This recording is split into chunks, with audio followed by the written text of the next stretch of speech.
கொஞ்சம் கொஞ்சம் கொஞ்சம் கொஞ்சமா பெருமை வளரும். அல்லாஹ் தஆலா ஒன்றுமே இல்லை என்று சொல்றதுக்கு என்ன செய்வான்?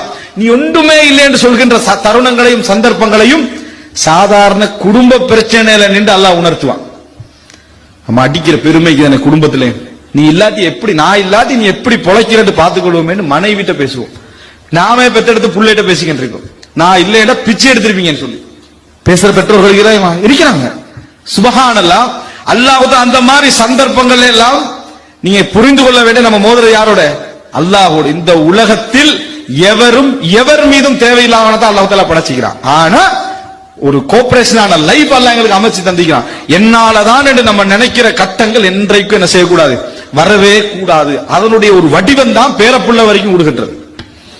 அதனோட வடிவம் தான் நம்ம உடனே இந்த புள்ளையோட நிலைமை என்ன ஆகுறது, நீ இல்லாட்டி என்ன ஆகும் நினைக்கிற, நீ உனக்கு என்ன ஆகிச்சு, உன்னையோட வாப்பா நாடு ரோட்ல விட்டுட்டு போயிருப்பாரு, அவரால் முடிஞ்சது அவ்வளவுதான். நீ சம்பாதிக்கல, அந்த ரோட்ல சம்பாதிக்கலையா, தேடலையா?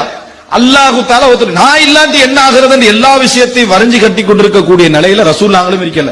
பலஸ்தீனை விடுதலை செய்யாம நான் மௌத்தாகிறேன்னு ரசூலுல்லாஹ் கவலைப்பட்டாங்களா? பலஸ்தீனை ரசூலுல்லாஹ் மௌத்தாகல, பலஸ்தீன் விடுதலை இல்ல, கவலைப்பட வேண்டியவர் அல்லாஹ்வுடைய தூதர். இதை விடுதலை செய்யாம நான் மௌத்தாகிறேன்னு ரசூலுல்லாஹ் என்ன செய்யல, எனக்குரிய கடமையை நான் செஞ்சு முடிச்சிட்டேன்னு மக்கள்கிட்ட கேட்டாங்க.